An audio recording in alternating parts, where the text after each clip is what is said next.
Cyber city Gurugram में खेलों का महाकुंभ शुरू हो गया है। इसमें लड़के और लड़कियों की ओपन कैटेगरी में 24 खेल प्रतियोगिताएं आयोजित की जाएंगी। जिला स्तर पर खिलाड़ियों के ट्रायल 8 जून से 10 जून तक लिए जाएंगे, जिसे लेकर जिला खेल विभाग द्वारा शेड्यूल जारी किया गया है। जहां एक तरफ कुछ खिलाड़ी सरकार की तरफ से देने वाली सुविधाओं से संतुष्ट नजर आए, तो वहीं दूसरी तरफ ऐसे भी खिलाड़ी थे जिनके लिए ये सुविधाएं नाकाफी थी। ताइक्वांडो की प्रतियोगिता में क्वालिफाई करने वाले खिलाड़ियों की माने तो सरकार की तरफ से दी जाने वाली सुविधाएं काफ़ी नहीं हैं। समय पर सुविधाएं मिले तो खिलाड़ी बेहतर प्रदर्शन कर प्रदेश का नाम रोशन करने में पीछे नहीं रहेंगे। सरकार की तरफ से दिया जाने वाला स्टाइफंड 6 महीने तक नहीं मिलता है, जिसके चलते खिलाड़ी अपनी डाइट पर ध्यान नहीं दे पाते। डाइट पूरी ना होने के चक्कर में कई खिलाड़ी स्टेट लेवल और नेशनल लेवल की प्रतियोगिता में प्रदर्शन नहीं कर पाते, जिसके लिए वह जाने जाते हैं। नमस्कार, मेरा नाम ऋषिराज है और मैं ओवर 30 चैम्पियनशिप जैसे ताइक्वांडो में होती है तो मैं ओवर 30 में खेलता हूँ। इसका नाम है पुमसे और मैं नेशनल्स खेल चुका हूँ। तो खेल महाकुंभ का आयोजन किया गया है, किस तरह से पार्टिसिपेट कर रहे हैं और कितना अच्छा लग रहा है? खेल महाकुंभ में हम लास्ट ईयर भी खेले थे, मेरा गोल्ड आया था और इस बार जो हम खेल रहे हैं अभी हमको जैसे कि बताया गया है कि अभी इसका स्टेट भी आने वाला है, तो आज हमने खेला है और अपनी अपनी जैसे परफॉर्मेंस देनी होती है वो दी अपनी तरफ से बेस्ट। कहाँ होती है प्रतियोगिता ये स्टेट लेवल पे? लास्ट ईयर फरीदाबाद होने वाली थी और फिर वो गुड़गांव में शिफ्ट हुई थी। इस बार का अभी कुछ पता नहीं है कि कहाँ होने वाली है, मगर तैयारी हमारी तरफ से पूरी है। सरकार की तरफ से क्या कुछ सहयोग मिल रहा है? किसी तरह की परेशानी तो नहीं हो रही आपको? सरकार की तरफ से अभी फैसिलिटीज़ पूरी तरह से नहीं मिल रही है, क्योंकि मेन होता है गवर्नमेंट के लिए अगर एथलीट को टाइम टू टाइम उसका स्पोर्ट्स कोटा या उसका कैश अवार्ड अगर मिलता जाए तो एथलीट को हिम्मत मिलती है उससे, तो मगर वो हमें अभी तक मिला नहीं है, जबकि लास्ट ईयर से अभी पेंडिंग है। इस तरह की और क्या सेवाएं चाहते हैं आप? मेन तो खिलाड़ी को यही चाहिए होता है कि उसे कंधे पर हाथ रख के कोई शाबाशी दे दे उसको, जब भी वो खेल कर आए तो उसको टाइम टू टाइम उसको अपना खर्चा पानी मिलता रहे, जो कैश अवार्ड गवर्नमेंट की तरफ से मिलता है।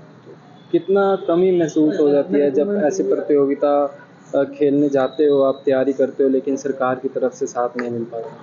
देखिए, जब भी कोई चैम्पियनशिप आती है हमें पता होता है कि वो इंडिया के किसी भी कोने पे आ सकती है, और आज के टाइम में अगर कभी भी हम किसी चैम्पियनशिप के लिए जाते हैं तो हज़ारों का खर्चा आता है, लगभग 30-40 हज़ार रुपये एक चैम्पियनशिप में खर्च हो जाते हैं, क्योंकि हमें वहाँ पर अपना डाइट का पूरा ख्याल रखना होता है और तबीयत का भी, क्योंकि दूसरा शहर होता है, दूसरी जगह होती है, वहाँ का मौसम का भी नहीं पता होता है, तरह तरह के चैलेंज होते हैं।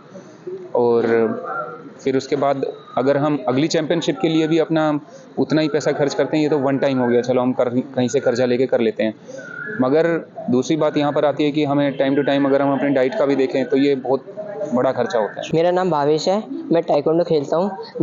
मेरे कोच का नाम कुलवंत सिंह है। तो क्या कहेंगे इस प्रतियोगिता में हिस्से लेने जा रहे हो, किस तरह से मुश्किलों का सामना करना पड़ रहा है?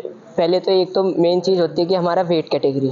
पहले अगर जिसका वेट कैटेगरी फालतू है मतलब, तो उसे वेट थोड़ा बहुत तोड़ना पड़ता है, तो उसके लिए पहले तो बॉडी में वीकनेस आती है तो परफॉर्मेंस अच्छी नहीं होती, इसलिए पहले अपनी प्रॉपर डाइट लेनी पड़ती है हमें। इसलिए फिर उसके बाद हम फाइट में अपना थोड़ा बहुत इलेक्ट्रोल हो गया, ये चीज़ मेन चीज़, क्योंकि गर्मी ज़्यादा हो रही है इसलिए लेना पड़ता है हमें।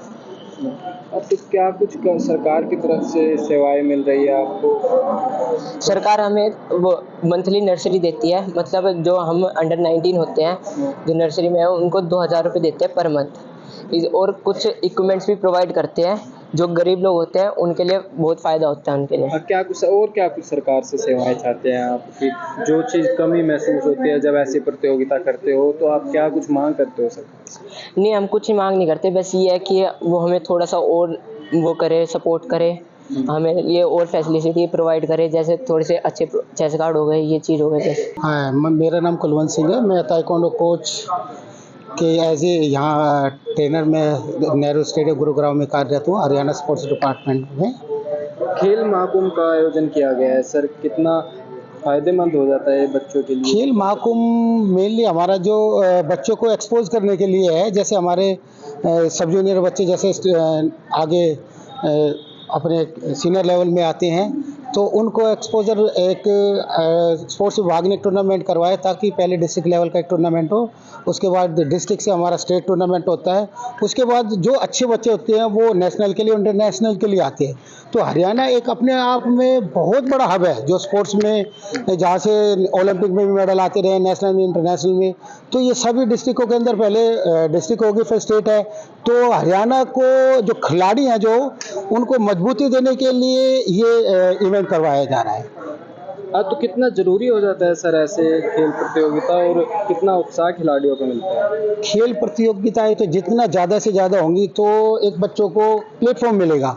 जिनका इवेंट जितने ज़्यादा होंगे, कंपटीशन ज़्यादा जितने होंगे, तो बच्चों को एक अनुभव होगा कि भाई हमें किस तरीके से खेलना है, एरिना में कैसे खड़े होना है। कॉम्पिटिटर जो सामने वाला हो सकता, कई बार ऐसे होता है तो डिस्ट्रिक्ट लेवल जब टूर्नामेंट होता है उसमें भी एक इंटरनेशनल लेवल का प्लेयर आ जाता है। वही आ जाता है थ्रू चैनल है, जैसे डिस्ट्रिक्ट खेलोगे फिर स्टेट फिर नेशनल फिर इंटरनेशनल।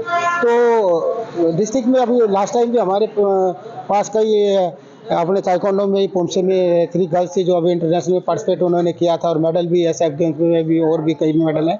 तो वो भी डिस्ट्रिक्ट में उन्होंने पार्टिसिपेट किया था। तो उनके सामने खड़े होना और उनके साथ कम्पीट करना, कंपटीशन में आना एक बहुत बड़ा अनुभव है बच्चों का।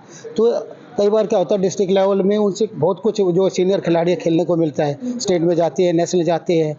तो ये अपने आप में एक बड़ा इवेंट है हमारा। प्रतियोगिता है इसमें, और कितने साल से कितने साल तक के बच्चे इसमें हिस्सा ले सकते हैं? ये हमारा ताइक्वांडो इवेंट के अंदर लगभग ताइक्वांडो है, 2 इवेंट है इसके अंदर। एक होता है पुमसे में होता है हैंड्स मूवमेंट, जिसमें हम एक्रोबैटिक और हैंड्स मूवमेंट होते हैं जिसमें, और एक होता है खिरोगी, उसके अंदर क्या होता है फाइटिंग होता है, जैसे किकिंग गेम है, लेग्स यूज़ करना, चेस्ट के ऊपर, फेस के ऊपर, 2 तरीके के इवेंट है। सरकार की तरफ से क्या कुछ सुविधा मिल रही है? सरकार की तरफ से हमारे पास सबसे पहले तो ये है कि सरकार ने हमारे लिए नर्सरी अलॉट कर रखी है, जिसमें हमारे छोटे छोटे बच्चे 8+ हैं, 10 ईयर्स हैं, उसके 1500 रुपीज़ उनको आता है कि मैं 8 से 14 साल के बीच में, और 14 से 19 साल के बीच में जो बच्चे हैं 2000 रुपीज़ का अमाउंट उनके खाते में डायरेक्टली सरकार भेजती है। वो इसलिए भेजती है कि कुछ बच्चे गरीब होते हैं, तो उनके डाइट के लिए है कि वो आते हैं लेकिन उनके पास ना ग्लूकोज है ना फ्रूट्स हैं, तो उसके लिए सरकार उनका डाइट के लिए एक अमाउंट सेट कर रखा है 14 ईयर्स तक, जो 8 से 14 ईयर्स तक, जिसमें 1500 रुपये, और 14 to 19 ईयर्स में 2000 रुपये सरकार उनके डाइट खाते में भेजती है, जिसके वो अपनी डाइट ले और उनका रुझान खेल की तरफ बढ़े, और खेल में भी आते हैं और अपने इक्विपमेंट भी, छोटे मोटे इक्विपमेंट है वो परचेज कर सकते हैं, और उनके अंदर एक उत्साह होता है कि भाई उनके अकाउंट में एक पैसा जा रहा है खिलाड़ी बनने का। फिर वो धीरे धीरे क्या है, एक लालच भी है कि उनके बच्चों को चयन किया गया? आज लगभग 50 से 60 बच्चे आए हुए थे हमारे यहाँ, जो मेनली अच्छे बच्चे थे वही पार्टिसिपेट जिन्होंने किया। तो खैरोगे और उसमें लगभग इतने बच्चे हैं, जिसमें से 7 अराउंड गर्ल्स का सिलेक्शन हुआ, 10 बॉयज़ का इसमें सिलेक्शन हुआ है। दैनिक सवेरा के लिए गुरुग्राम से अनुज पांचाल की रिपोर्ट।